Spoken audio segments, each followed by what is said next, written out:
Mirë se erdhët në podcastin Zëri i Zanatit me mua Flogertën, your favorite writing witch. Në këtë hapësirë të shkurtër të vëmendjes suaj, dëshiroj të intervistoj profesionistë të lirë nga role të ndryshme për të kuptuar jo vetëm çfarë bëjnë, por edhe si e kanë ndërtuar mënyrën e tyre të punës, me qëllim që punëdhënës të ndryshëm të kenë një referencë për projektet e tyre të ardhshme dhe profesionistët të kenë një platformë ku të tregojnë veten e tyre. Para se të fillojmë, do të bëj një falënderim publik për One Albania, për suportin e tyre duke më vënë në dispozicion hapësirën One Connect Hub këtu në tek Piramida. Dhe gjithashtu Alesin, që kemi Ale, e cila ka ardhur sot për të na mbështetur me regjistrimin dhe regjin. Faleminderit shumë by the way, sepse është ditë e verës sot, që ta dini. I kam nxjerr njerëzit nga shtëpia. Ndërsa sot kemi një të ftuar të veçantë. Kam kënaqësinë të flas me Silvana Miçi. Ç'kemi Silvana? Kemi Flogerta, një psikologe e cila është profesioniste e lirë prej 3-4 vitesh. Po. Okej. Po.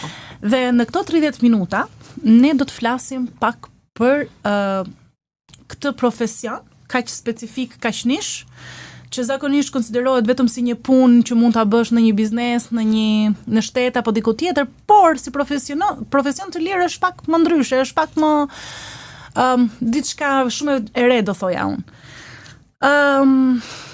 Një pak background për Silvanën, që pse ftova, se gjithmonë e them këtë. Më bëri shumë kurioze tek Silvana kur ne kemi biseduar për herë të para, që unë e kam njohur në LinkedIn, sepse të gjithë profesionistat atje i njohun. Nuk kam platforma tjera për momentin, kështu që Silvana postoi një ese që kishte shkruar. Dhe unë futem e lexoj, më pëlqeu shumë sepse ishte shumë e afrueshme, shumë real ajo që kishte shkruar, dhe për herë të parë pas shumë kohësh që unë lexoja gjëra të rregulluara me AI-n, mu duk shumë e pastër, edhe pse kishte gjëra që kishte nevojë për të rregulluar, por mu duk ajo pastërtia e asaj esesi ishte shumë nice. Kisha kohë që nuk lexoja diçka të tillë. I shkruaj Silvanas. Hym në muhabet, në bisedë, se është shumë e lehtë bësh muhabet me mua. Dhe folëm, nisëm një bashkëpunim së bashku me formatimin, i dhash ca sugjerime për blogun, për website-in e kështu me radhë. Dhe mora vesh që Silvanan, kur i them pastaj hajde bëjmë një video call, kështu më thonë mua, do takoj ose takojmë së bashku. I thashun s'ka problem. Jo, po unë tha nuk të takoj dot se rri në Tepelen.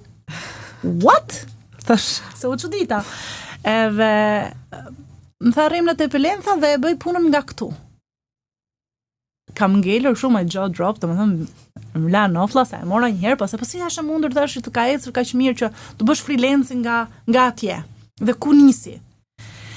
Dhe këtu është pyetja e parë, Silvan, nga nisi si domethënë që e nisi, ishte këtej, pastaj i ka ndej, whatever, e nuk e di, domethënë bën shumë përshtypje që njerëzit zgjedhin të rinë në qytetet e tyre, të vazhdojnë të bëjnë profesionin e tyre, të bëjnë dhe freelancing, se nuk është se ishte thjesht një freelance që gjen LinkedIn apo diku, ka një website të mirë, ka një portofol të mirë, ka paketa të shkëlqyera, domethënë është the whole package. Kështu na thuaj pak Silvan. Si e nise? Atëherë përshëndetje Flogerta edhe një herë. Për ta nisur do shkojmë mbrapa në 2019, kur përfundova studimet e masterit. Covidi sigurisht. Si fillim.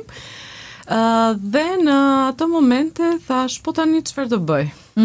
Edhe pastaj krejt papritur erdhi dhe Covidi, edhe pandemia, dhe shumë problematika të tjera, dhe patjetër nga Tirana më dësh që të kthesha në qytetin e lindjes, sepse mundësia e parë që ishte ato kohë, ishte që ti të punoje në një institucion arsimor apo shkollë apo dhe ishte pak e vështirë në ato momente për shkak se do mbylleshin dhe nuk e dinim se si do shkonte për shkak të pandemisë. Dhe në momentin e kthimit kisha goxha kohë të lirë dhe kështu që fillova të kërkoja se çfarë mund të bëja që do të më ndihmonte edhe mua në profesionin tim. Pra, nuk e more momenti kur ti ikën te Pelen se u ktheve, tani nuk e more si demoralizuese, sepse disa thonë, të kthem unë në qytetin tim, hoqa dorë nga Tirana, bëra atje studime, pse të hiki unë nga Tirana, domethënë nuk e morë në këtë prizëm, por edhe atje ku shkove, the unë do lulëzoj, sido që t'jetë puna. Po tani patjetër që mund të jetë demoralizuese në momentin e parë që ti e mendon, por çdo gjë në jetë është për zgjedhjet që ti bën në momente të ndryshme.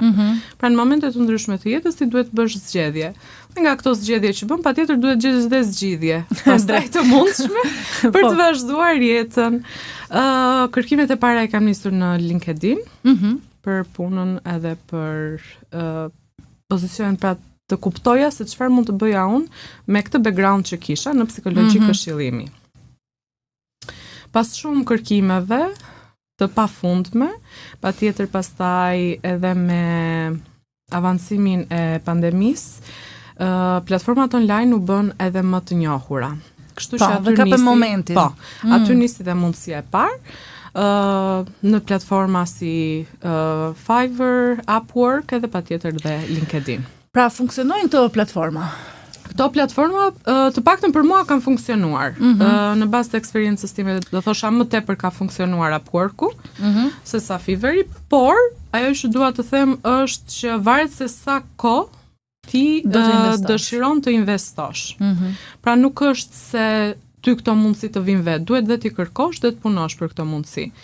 Dhe këtë do të thosha për çdo platformë, qoftë platformat që kanë terapi online, pra që ti ke një profil aty dhe ofron shërbimet e tua dhe ke një si mini praktik private online, qoftë dhe platformat e tjera të freelancerit, siç janë Upwork, Fiverr apo qoftë dhe LinkedIn-i. U rrit kërkesa për psikolog momentin kur plasi kjo e pandemisë? Patjetër. Dhe ndoshta që momenti duhur që nga ti momenti, ta bëje. Po, aty ka qenë momenti duhur, mendoj për të gjithë psikologët. Sidomos dhe në vendin tonë. E di pse, sepse kur shkon tek psikologu ka atë konceptin se duhet të shkosh te një dhomë, të ulesh aty te karrikja ose te koltuku, sikur e përshkruajnë filmat. Edhe ti do flasësh dhe ai do dëgjojë, ndërkohë që nuk është ashtu. Është një ndërveprim, është dhe terapia online, patjetër që është ndërveprim, por mendoj se të gjithë psikologët, sepse patjetër tani ka avancuar dhe terapia online nuk ishte si për shembull para 5-6 vitesh kur ndodhi në fillim kjo, e krijojnë këtë mundësi dhe në terapinë online. Pra është e njëjta gjë, thjesht ti patjetër nuk ke ndërveprimin që mund të kesh direkt. Fizik direkt. Por funksionon. Funksionon. Madje mendoj funksionon dhe më mirë. Aha, e di pse, sepse ndonjëherë kur je për shembull tek psikologu, mendoj unë, është dhe ajo që do të thënë prap ti kufizohesh në disa gjëra, nuk i flet, nuk i tregon ose nuk i arrin të shprehesh, nuk u jep dot zë. Dhe kjo e online-it, kjo është dhe arsyeja pse njerëzit bëjnë kaq gangsterin online për komente. Krijojnë një mur ndarës with no consequences, pa pasoja. E njerëzit mendojnë se mund të thuan gjithçka, të cilët pastaj kur ti i përball dhe kur i nxjerr përpara dhe i thoj, "Okej, kishe këtë opinion dhe the këtë gjë." Tani ai thuj dot përball dhe njëjta gjë me psikologun. Nëse për shembull përball prap ke një far restrictiveness, domethënë një vetë përmbajtje, kur ndodh online, prap ekziston ajo muri ndarës dhe ti me veten tënde ke krijuar këtë mendim se okay, mund të them çfarë më vjen. Dhe ti ja harron ose je më i lirshëm, a është e vërtet? Mund të jetë kështu?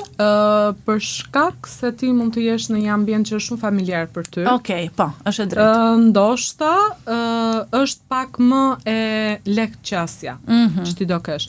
Por vlen për të përmendur që jo të gjitha problematikat mund të zgjidhen sipas terapisë online. E kuptoj, po. Kështu që patjetër. Do janë të ndara. Kjo është diçka që duhet patjetër edhe të përmendet. Pra në bazë të nevojave që kanë klientët, vendoset dhe terapia online apo ti mbarove studimet këtu në Tiranë, master, bachelor për psikologji, të gjitha. Domethënë e ke mbyllur atë cikël të jetës tënde, por megjithatë, me që kuptova unë, ti vazhdon edhe bën trajnime ekstra për veten tënde për tu vetë përmirësuar. Patjetër. Janë shumë të rëndësishme dhe mendoj se gjithë kolegët e mi të psikologjisë apo të çdo lloj profesioni tjetër i bëjnë këto gjëra. Mendoj se është kjo në çdo profesion. Po kur u ktheven ti Pelen, a pate skeptik për rreth, a pate njerëz që të vunë në dyshim ata që bëre, ja erdhi, si ja doli dot kjo. Po. E di si është puna, vetëm dje më ndodhi dikush që më tha, që më shkruajti e dëgjoj tha se unë u ktheva nga migrimi e tani kam frikë tha se do ta shohin tha si skepticizëm që ky nuk ja doli në emigrim, ky s'qen nga për t'ia dalë askund. Po s'është e thënë. Ç'lidhje ka? Domethënë thënë, njeriu është rëndësi të provojë. Fola pak më përpara për se ne bëm zgjedhje dhe për zgjidhje. Ne bëm një gjysore mua bë. Kështu që është e njëjta gjë dhe në këto momente. Dhe ti nuk mund të pretendosh që ti do bësh të njëjtën zgjedhje në çdo lloj, le të themi, etap të jetës. Ti duhet të përshtatesh se cila është zgjedhja më e mirë për ty. Se në fund të ditës ti do mbash përgjegjësi për gjitha veprimet e tua. Qoftë në të ardhmen, qoftë tani. E kuptoj. Kështu që nuk është mbajtje përgjegjësi për skepticizmin e të tjerëve. Okej, është e tyrja, nuk është se të ndikoj, por të ndikoj. Shiko, të ndikon në një farë mënyre, po në fund të ditës ti shikon veten tënde dhe çfarë dëshiron ti të arrish. E kuptoj. Apo cila është gjëja më e mirë për ty, se skepticizëm do ketë qoftë nga ana personale pra ti për veten tënde, nëse ke bërë zgjedhjen e dur, qoftë nga ana e të tjerëve në çdo lloj moment të jetës. Dhe kjo do të ndjeki gjatë gjithë kohës. Gjatë gjithë kohës, ja. Bëjmë projektim njerëzit pas sigurive tyre, i bëjnë tek ne dhe kështu me radhë dhe ne bëjmë tona tek të tjerët. Kështu që nuk është se është diçka si lidhje e ndërsjellë edhe natyrale. E kuptoj.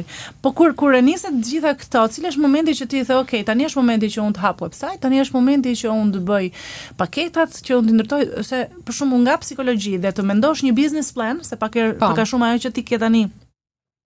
Nuk është se je thjesht një freelancer që e ke nisur me 2-3 klientë, ti e ke zgjeruar këtë ti po merr, po punson njerëz, po angazhon të tjerë. Cili është momenti që ti e the, po kaloj nga ky hap në këtë tjetrin dhe nga ky tjetri po bëj një tjetër zhvillim. Domethënë hapat cilat që ose cili është momenti që ti the, okay, këto janë gjëra që do të bëj që të eci. Si e kuptove apo thjesht si e kuptova? Pasi bëra për një kohë të gjatë sa overthinking part. Por mendoj se erdhi gradualisht dhe në mënyrë natyrale. Patjetër që ti punon në disa projekte dhe shikon që ku ti je ndjer më mirë te këto projekte, pra cilat janë projektet që ti dëshiron të punosh. Dhe kështu erdhi dhe ideja për të hapur Empatho-Care dhe Consulting. Si fillim një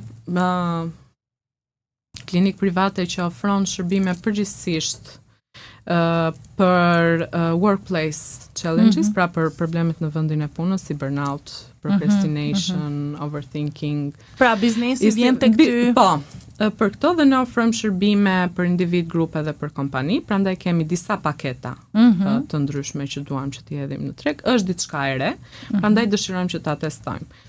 Dhe mendova që website-i, se më pyete që si ka mundësi që vendosem për website, mendova që website-i do ishte një mënyrë e mirë që dhe njerëzit të kishin mundësi të shikonin paraprakisht shërbimet tona përpara se të vinin tek ne dhe të ndiheshin pak më të sigurt për të kuptuar se çfarë bëjmë.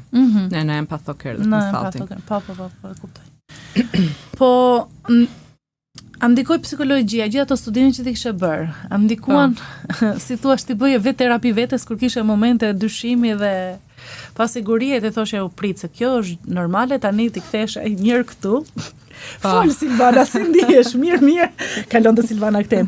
Atëherë më thuaj, si po e kalon këtë shtëpi të po bisedë me vetën se do na marrin për skizofrena. Jo, ajo është shumë e vështirë që ta bësh, por ka edhe për ne supervizim edhe gjithashtu edhe terapi që ne e bëjmë dhe për veten tonë. Domethënë keni kolegë dhe njerëz të cilëve u drejtojnë, se e njëjtë të rrjet. Po, jo vetëm ashtu, jo vetëm me kolegët tanë, por edhe ne kemi nevojë për konsulencë apo për coaching apo për supervizim apo qoftë edhe për terapi. Dhe këtë gjë e bëjnë të gjithë profesionistët e shëndetit mendor, sepse është më së e nevojshme. Edhe ne kemi nevojë që të marrim një kujdes apo të marrim një këshill më tepër. A ndikoi psikologjia? Po ndikon psikologjia, se her pas here e ri edhe thua, po këto këshillat që jap klientëve, priti zbatoj një herë dhe vet, po fiks. Se po nuk i zbatove vet, nuk ndjen siguri kur i thua. Eksakt, po, që të transmetohet siguria. Që të transmetohet siguria, ti duhet t'i bësh një herë vet, dhe pastaj t'ua thuash edhe klientëve. Fiks. Domethënë, është ajo që të rrit vetbesimin, të testosh veten. Si ke organizuar pjesën financiare? Domethënë, si e ke siguruar që të mos kesh atë pasigurim financiare, se freelancimi nuk është si puna që ke një rrogë dhe okay, do të vi rregullisht çdo muaj dhe ti e fle mendjen. Po freelancimi është gjën apo zgjen klient, këta klient do rrin apo s'do rrin. Mund të ndodhin që në mes seancave ikin. A ndodh që ikin, të kanë premtuar 6 seanca dhe lënë vetëm bëjnë 3? Ke kontrata që e parandalojnë? Po. zakonisht neve punojmë me kontrata dhe për kontrata vjet patjetër klauzola e konfidencialitetit që është kryesorja, përgjegjësia si e klientëve, si e jona nga ana profesionale dhe patjetër pastaj dhe termat e pagesave apo të tjerëve që mendoj që çdo profesionist i vendos vetë në bazë të shërbimeve që ofron. Po ke pasur pasiguri financiare në këtë nisëm? Në fillim patjetër. Në fillim patjetër që ke pasiguri financiare, sepse mendon shumë gjëra, edhe të ndohesh në pjesën e negocimit dhe shumë gjëra të tjera, sepse mendon për projekte më tepër.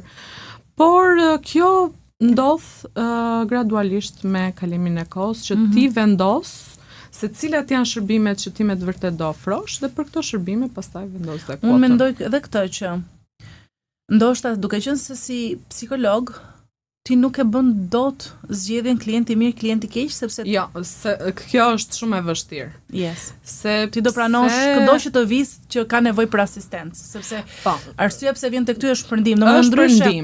Ndryshe nga personat e tjerë që punojnë freelance apo profesionist të lirë, psikologët e kanë gjithmonë shumë të vështirë të thonë jo dhe kanë gjithmonë shumë të vështirë që të mos ofrojnë ndihmë. Pra dhe në çastin që ne mendojmë që nuk mund të ofrojmë ndihmë vetë, patjetër do ta referojmë klientit e një koleg joni besuar apo në një klinik apo diku tjetër. Kështu që se është klienti keq që nuk pagun, është jo korrekt, është domethënë ai mund t'i ketë të gjitha këto kriteret që unë për shembull herën e fundit kur e diskutova me krenaren, se në krenaren jemi pak a shumë në të njëjtën fushë, edhe pse ai është në një drejtim më nish dhe unë në nishin e krau tjetër.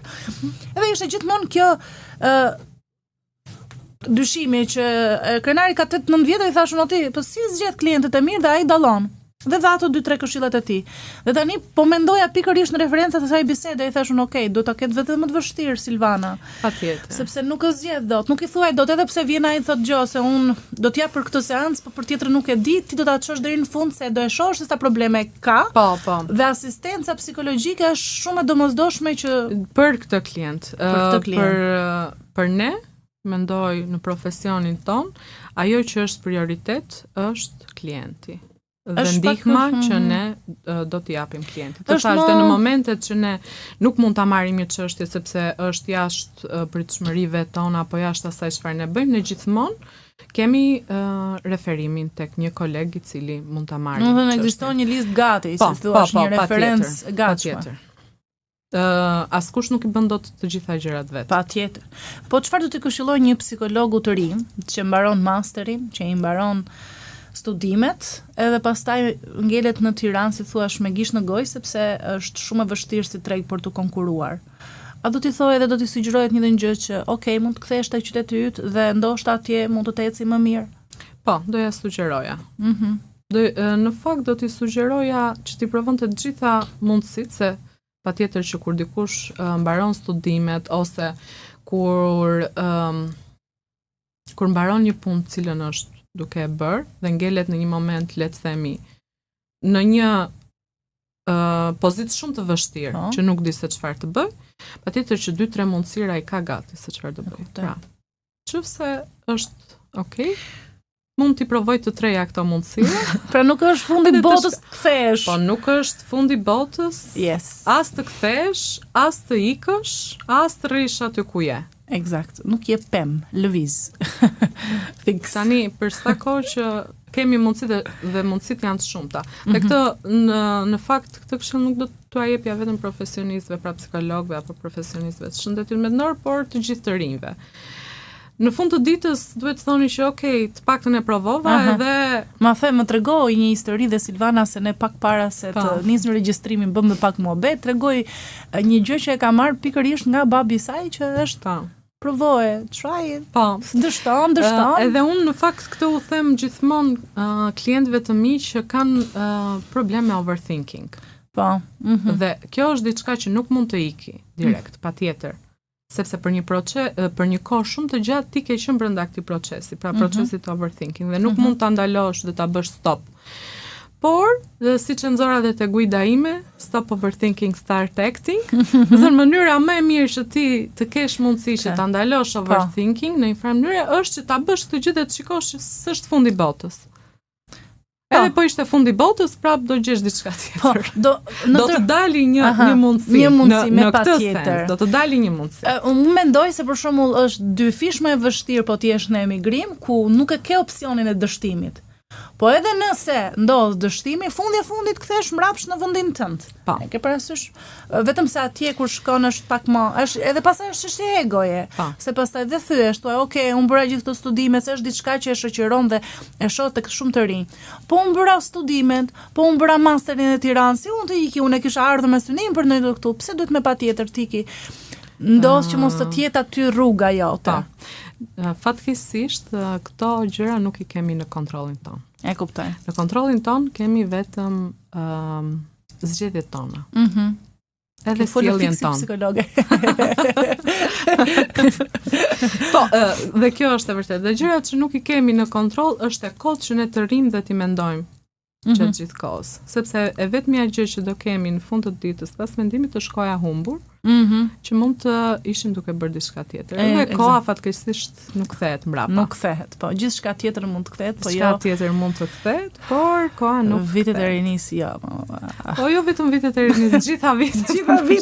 Përgjithësisht. Edhe pastaj kur të kujtohesh apo pse se kam bër, edhe kam menduar, kështu që më mirë bëj. Pastaj kur të filloj ajo skolioza e mesi, me kjo pastaj shohesh mas nga karrike edhe me lëvizje merr më mundin pastaj.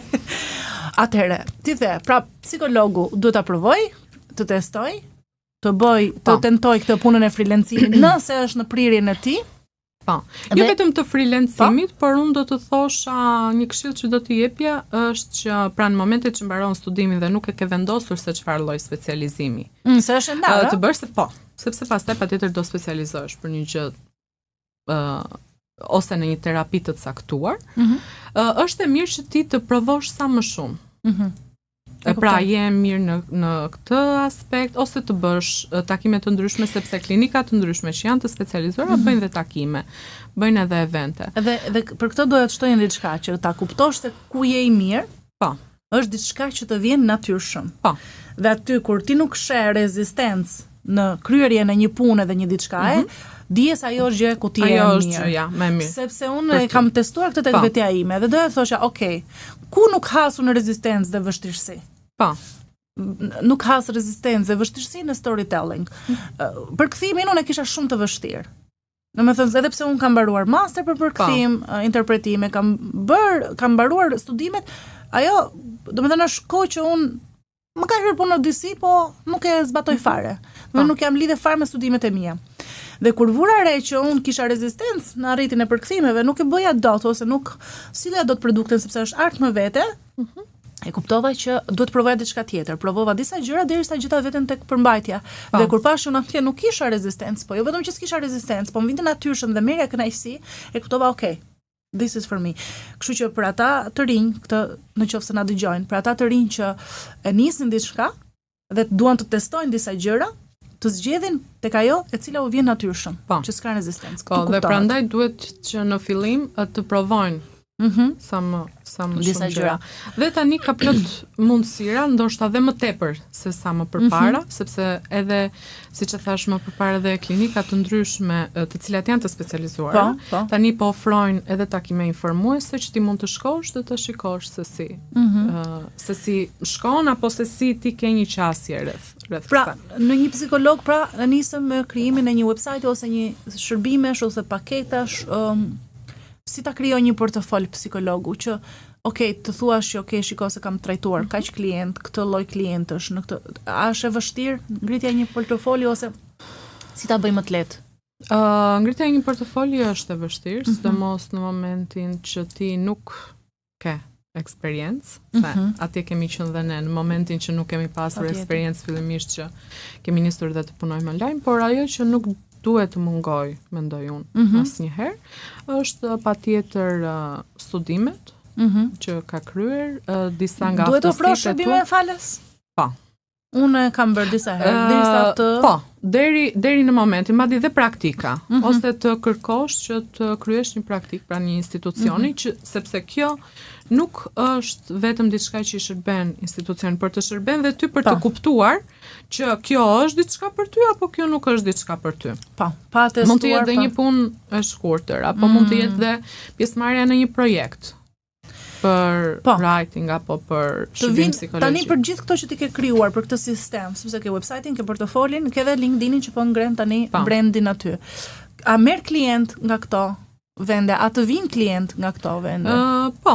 Dhe nga cilët të vinë më shpesh? Po. A ke një sistem gjurmimi ku të vinë apo i ke me referenca? Me referenca ka funksionuar deri tani, sepse patjetër që po përpiqemi akoma që të krijojmë, të kuptojmë se cila është mënyra e dur për t'i marrë klientët, dhe cila është mënyra më e thjeshtë për klientët për të na gjetur. E kuptoj. Është një miksim pra je në testim e sipër. Po. Sepse për pjesën e psikologjisë do thosha unë që është pak më ndryshe se sa për profesionet e tjera. Duhet një besueshmëri më e lartë, edhe vetë nga profesioni. Pa llogaritur që psikologjin shumica e konsiderojnë si një profesion luksi, ëh? Që thot ai, mirë jam unë se s'më gjen gjë mua. Vetëm pastaj kur fillon bostimi nga ty dhe i këtoj nerv. Ja. Si e mirë, hajde se ke nevojë ta nxjerrësh. Këto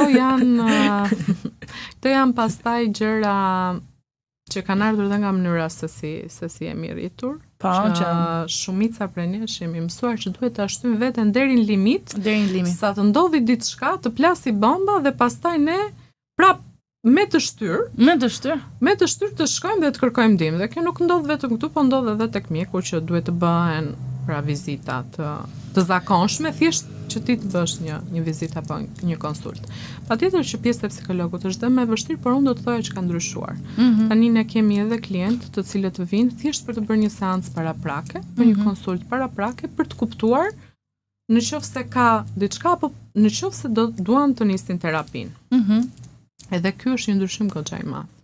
Dhe shpresoj që të vazhdoj kështu.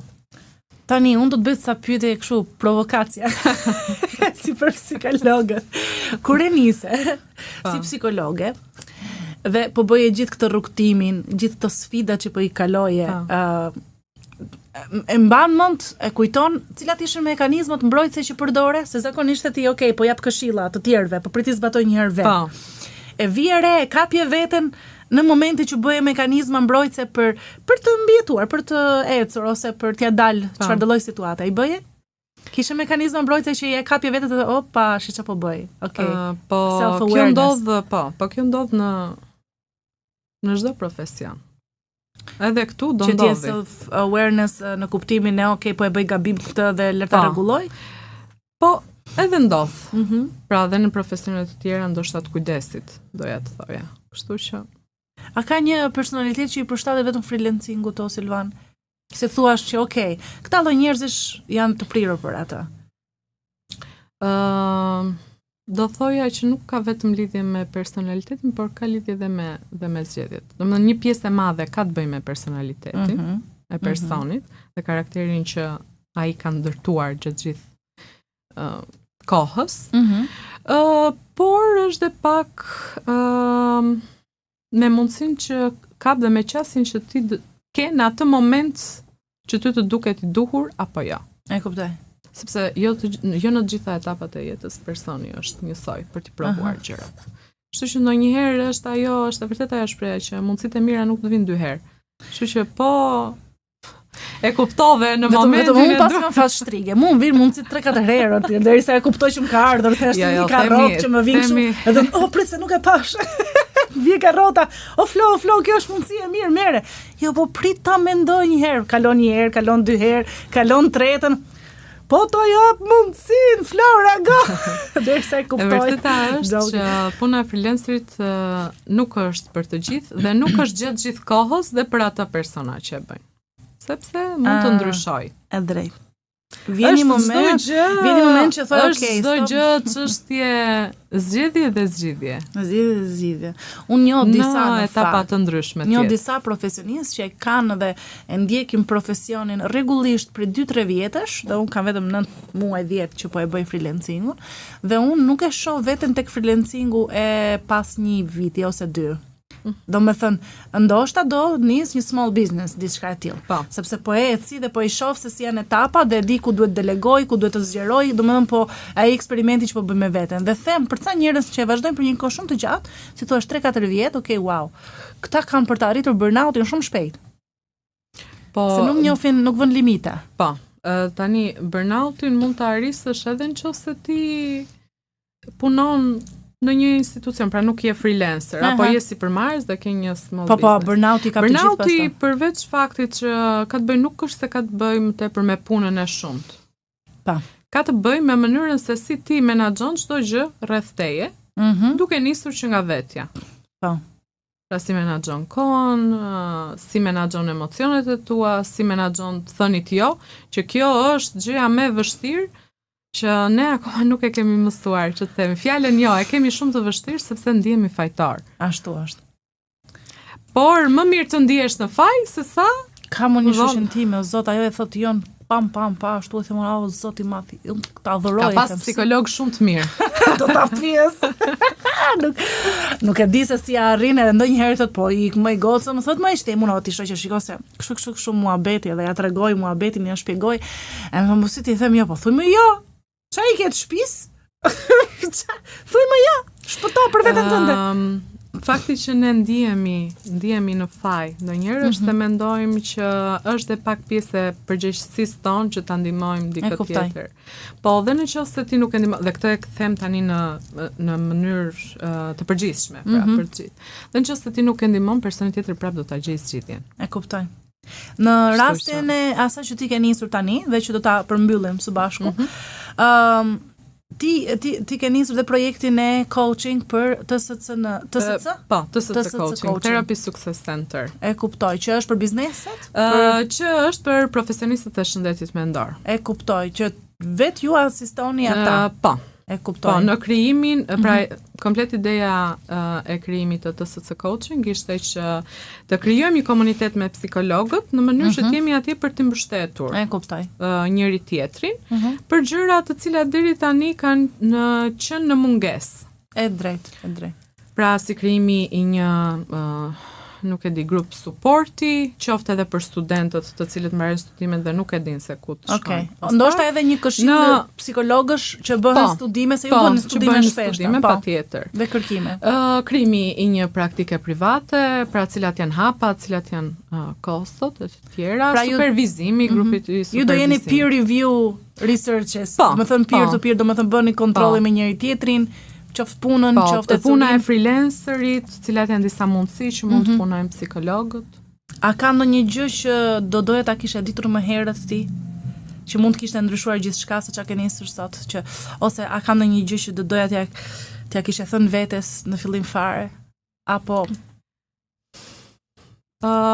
mund të jenë shumë gjëra. Tani po mendoj se është ajo që folëm dhe pak më tepër, që çdo gjë do shkoj mirë për sa kohë që ti mundohesh. It will sort itself out. Edhe nëse nuk shkon mirë, prap at least you try.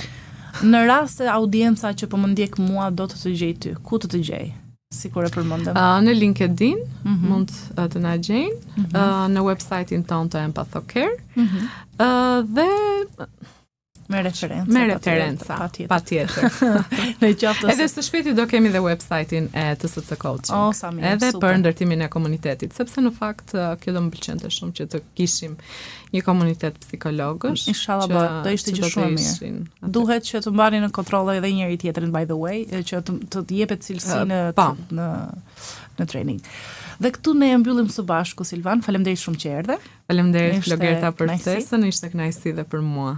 Dhe shpresoj që radhës tjetër të kemi po prap një të ftuar, po kaq interesant në fakt të kemi. Do habiten njerëzia, po ti ku i gjen këta njerëz? Ku i gjej unë? E nejse, shtriga ju përshëndet, edhe lëshim në episodin e radhës.